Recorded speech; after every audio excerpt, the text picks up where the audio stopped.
Live from Las Vegas, Nevada, it's theCUBE at IBM Edge 2014. Brought to you by IBM.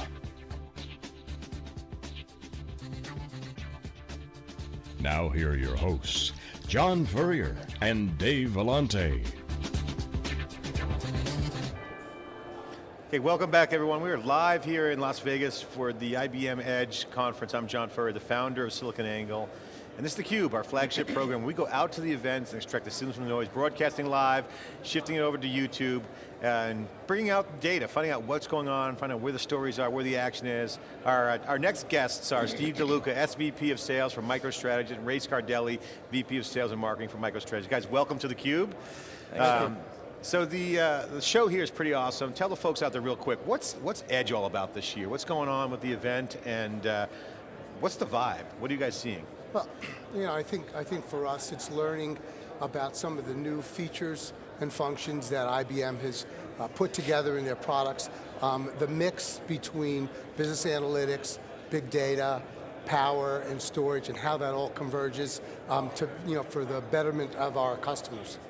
So talk about the company. What do you guys do? Well, so Microstrategy is a business partner, solution provider, integrator.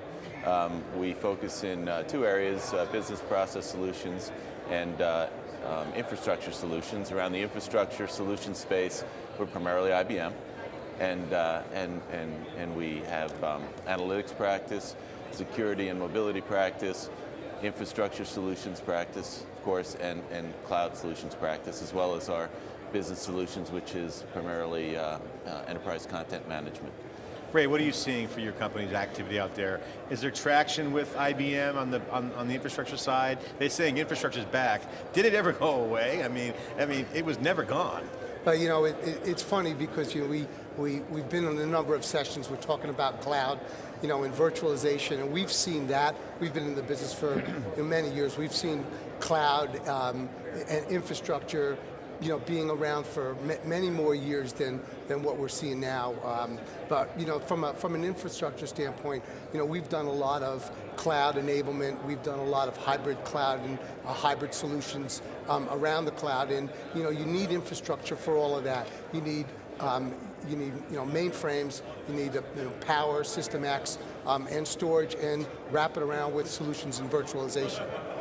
Yeah, so we see cloud as an extension of the core business that we've been doing for years, infrastructure, virtualization, provisioning, now cloud, hybrid, on-premises, off-premises. So you oversee the sales force, and the growth is big. You must do all kinds of market testing around figuring out where to skate to where the puck's going to be, if you will, or just kind of where the growth is. A lot of people are saying cloud's pretty much hyped up right now. We were just broadcasting at the OpenStack Summit last week, and man, it was Kool-Aid Central for a cloud. We're not even close to the trough of disillusionment. It's really not prime time. From a deployment standpoint, there's some stuff going on. Do you see that growth coming sooner, faster, or is it still still mobilized around the data center? Well, it's definitely coming sooner, and it's right on top of us. But again, it's not a revolution, it's an evolution.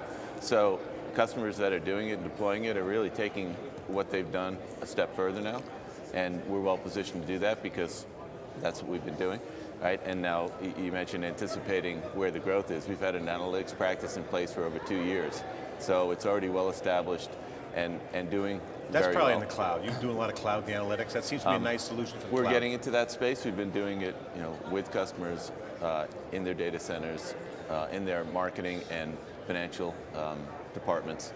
And so, yeah, now we're embracing the cloud and deploying that. Let's talk about the cloud, because it's interesting, you mentioned continuum evolution. We've called it also a continuum. There's no real radical shifts. Right. But there are some radical disruptions in terms of process improvement. Can you share some insight with the folks out there? You mentioned business process, one of your practices.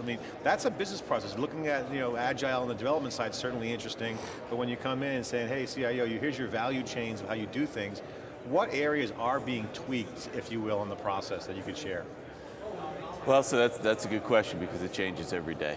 But to give you an example, we were working with a customer, Music Mastermind, that was on Amazon. We ported them to Smart Cloud Enterprise, and then to SoftLayer. before the IBM acquisition. So as IBM acquired SoftLayer, we already had experience with that, had a customer, had a reference, and now they're going into production. So we're again ahead of the curve, somewhat by chance, but you know, timing is everything, right? What was good about SoftLayer? The bare metal as a service. You like the flexibility they had, or is it? Yeah, I mean, I think that that SoftLayer has a much more developed approach to being able to provision and move applications in and out, especially in a hybrid scenario where, you know, Steve had mentioned Music Mastermind. In that hybrid scenario, it's a lot easier to do, to spin servers and storage up. So how did the customer get into the Amazon? Was it shadow IT, or they were born in the cloud? They were born in the cloud, and they were developing on Amazon. You know, it was put the credit card in, but as the costs changed and SoftLayer came about, we were able to show them a better way to do that. And they did need that hybrid It just solution. sounds so funny, born in the cloud. Hey, I was born in the I'm born in cloud. the cloud. It's just like, I mean, it's almost ridiculously, the statement is hear that, but that's the reality. These young kids coming in, and you guys must hire young guns coming into the organization that never installed a Linux patch before. Well, right. They're like, what? I had to load software on a server? I mean, you seeing some of that in your organization? So we have an arm of the company that actually does recruiting and staffing, and so for projects like this where we need some resource, I mean, we're 125 people, right? We don't have everything for every project, so we'll go out and find people to staff projects and manage the projects ourselves. So that's an important part of our flexibility and our value to the customers when we get into things like this. And so we use the experience and some of the new folks that we have in to move some other applications into the cloud. Voice recording is another one of the practices that we have. We do a lot of 911, emergency call recording. We've moved a number of customers into that cloud using SoftLayer as well. So the stuff we've learned from Music Mastermind, we're able to translate that into some real business acumen and be able to move some other customers over. Let me ask you the question of what's changed in the past couple of years. Obviously, IBM, big player, big channel presence. They're not the only ones who have had an indirect sales channel, have partners, make their partners successful. How has the channel and the service models changed? I mean, obviously gross profit is great around services. You want to be able to wrap services around stuff, right? So how is IBM to work with, and what do they need to do better to take you guys to the next level? Well, so IBM has the strategy, right? They have whether it's acquisitions or development, and the ability to integrate all of that into a solution, not just a solution, but a comprehensive strategy. So we embrace that. Right, and we depend on them to take the leadership role in those areas, but we're the integrator. When the customer goes to deploy the project, we're the architects. We design, help them develop, implement, and support, and we lean on IBM, all aspects of IBM, whether it's but software you're talking or to the services. customer, you have to get their trust. Yep. You're working directly and supporting the deals. And so that's why it's important for IBM to not just go in and say we have a solution and it's just IBM, right? And here it is. So IBM takes a higher level approach and says, look, we support the environment. We acknowledge that there's other solutions out there that we have to help the customer manage and be that higher level interface and not just a niche player. So that's really behind our commitment to IBM. Are they flexible to work with from a tool chest standpoint? I mean, basically I look at IBM as like one big toolbox. You don't have to use IBM anymore. You can use a little bit of that. OpenStack, you guys use SoftLayer, you mentioned? But one of the things about IBM that we think is very important is there was a business partner charter that they came out with in the mid-90s. And that strategy, they've only enhanced. A number of other vendors have changed, altered, gotten rid of a lot of their partner programs. What IBM has done over time has always kept the base, and they've enhanced it. So you take that enhancement and you take the best of breed products that IBM has across the server and storage line and wrap it with some minimum margin and some real enhancements to allow us to make some money on not only on our services but also on the hardware. It's a good combination for us. So as they say in Jersey, you guys are from Jersey, I grew up there too as well. A lot of dough in cloud, right? So how do you guys, a lot of bread to be made there. So what do you guys look at in terms of, hopefully. Well, there's tons of services. We're seeing the huge, it's not talked about in the main press these days around just these go-to-market services are huge. You talk to anyone on the services side, they see a lot of dough on that area. But like in terms of like the forecast, how much of cloud do you see shaping your business in your customer base? How much percentage of the cloud business will be there? Well, that's a good question. I mean, it changes so quickly and it's right on top of us. It's important to be right in there and ahead of it, but we're not 3 steps ahead. I'm not even sure we're ahead. It's just really happening quickly. So to say that we've fully anticipated and planned, it's not quite that. How about the simple, customers? right? What are they looking for? Is it more app development drivers or infrastructure kind of retweaking, re-engineering? That's also interesting because we're seeing customers move the easier things. Email systems, some development. We're seeing them putting their toe in the water, if you will, a little bit, and just making sure that that some of that stuff sticks and it's available. And then, of course, the security thing is a big concern for a number of different industries. Security's huge. So, I mean, that's like the last thing to drop in terms of going to the cloud. Well, you got to have it built into the cloud, but like the low-hanging fruit would be what? What would be a good example of low-hanging fruit? Analytics? I mean, people are putting analytics in the cloud, or is that data? Analytics, email. Things like Salesforce.com and right. They're important, they're not mission critical. Yeah, and it's stuff that IT can easily hand off.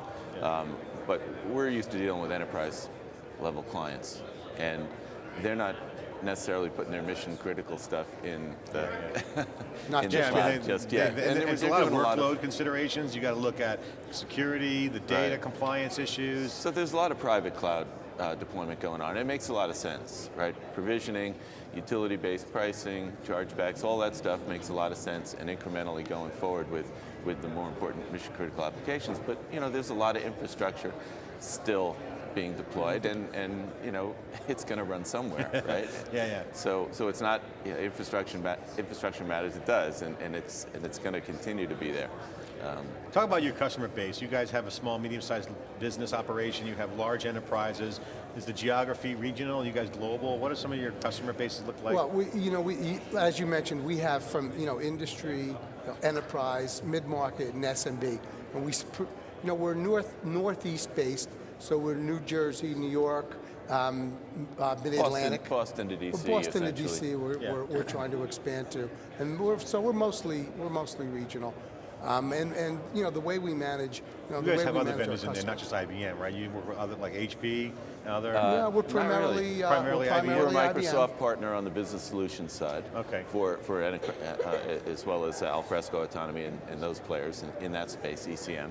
But on the infrastructure side, it's primarily IBM and some complementary, non-IBM, but mostly complementary. And now products. SoftLayer. But you had SoftLayer before. We had SoftLayer before, now it's an IBM. All right, so tell me about the company, acquisition. Was it a surprise? Did you know it was coming? Did IBM give you a little signals under the table? Not really. We're not privy to those conversations. Come on. If you did, you tell us, right? Come on. Were you surprised? No, I think it was more. We were working with SoftLayer because they were the best of breed at the time, and we needed that. We needed that flexibility in the solution, or we were going to potentially lose our customer. Back to the Amazon folks. So, as I was we were very working skeptical with on that deal at first. I was like, man, that's a terrible deal. I was really critical of it. Just like I missed the forecast Godzilla breaking box office records. I had that's the biggest flop of the year. I call it the John Carter of this year. I'm getting hate mail, all kinds of stuff I can't even say on theCUBE. I'm going to have to do a retraction. It had a hot opening, we'll see. But it's clearly SoftLayer, there was some stuff in there that was interesting to IBM, right? For their customers. Bare metal as a service, having some flexibility on-premise and from the hosting, so. And there again, IBM's ability to take an acquisition and wrap their investment and development around it and turn it into something a lot more. And do it quickly. Well, the thing about SoftLayer, at IBM Pulse and Impact we saw firsthand, the DevOps culture is driving everything right now. So what I'm seeing is, and we're seeing from talking to folks is, and certainly Wikibon and the research teams all over, is that the young guns that are coming in, the new programmers, they're the new rock stars. And that's not just software guys, it's infrastructure guys. This is a new build out kind of wave coming. And it's systems, it's like, our age, right? Anyone over the age of 35 is an old systems guy. We're like, what, kids 38? Yeah. I wish. You're living with that. I still got my hair. So good stuff. So what's changed in the channel in the past 5 to 7 years? What's been the most, from an indirect, from a partner standpoint, across the industry? What's your observation? I think from an IBM standpoint, we're seeing a lot more push from the IBM Direct teams out to the channel, because I believe that they think that we have the skills, we have invested in the technology, we have all the certifications that are needed, so I think that they look at us almost like an old IBM branch office, and they use us like that. So together we go and we make a powerful team going to the customer, the power of IBM behind the power of a partner that's level 5 skilled. Yeah. So guys, final question for you. Share with the folks out there, in your own words, each of you if you could, why in this time of history, you've seen the movie before, you've seen cycles of innovation come and go, why is this point in time so interesting and exciting for the folks who aren't inside the trenches, aren't in front of the customers, people looking at the tech industry saying, what's all the hubbub about, all this cloud, mobile, social stuff? Why is this year so critical? Well, so it is rapidly changing, right? There's technology, there's cloud, trying to figure out what direction it's going, what the customer's looking for, right? And be the people in front of the customer saying, what's your cloud strategy? Not only that, but what are you trying to really accomplish, right? And how do we help you? And then leveraging all the resources we have. I mean, that's really what this year is all about, because customers are trying to figure out, and they're looking to us to help them figure out how to embrace the technology and how to deploy which technology, and not just that, but the software, the management of it. Do I send it off to the cloud, software, whoever? Do I manage it myself? So, that's really, I think, what's... It's a sea change. Yeah. Going on. It is. It certainly is. Ray, what's your take on that? Well, I think that now more than ever, there's more data, and it's more unstructured data than there ever was, ever. And getting a handle on that, being able to manage that, where to put it, what to actually look for to do business analytics with big data, and how do you do that, and how do you keep it secure? There hasn't been a time that I can remember that all those things combined are as important as they are today. It's like that Perfect Storm movie. You got the data management piece of the business, the convergence is happening, you got the cloud, analytics. I mean, the tsunami of data is certainly certainly is. I mean, that could be a backbreaker for some companies. They're not getting it right. Okay, we're getting the signal to break, guys. Ray, Stephen, thank you for coming on theCUBE. Microstrategy, a big partner of IBM, out there making it all happen. This is theCUBE. We'll be right back with our next guest after this short break. Thanks, John. Thanks.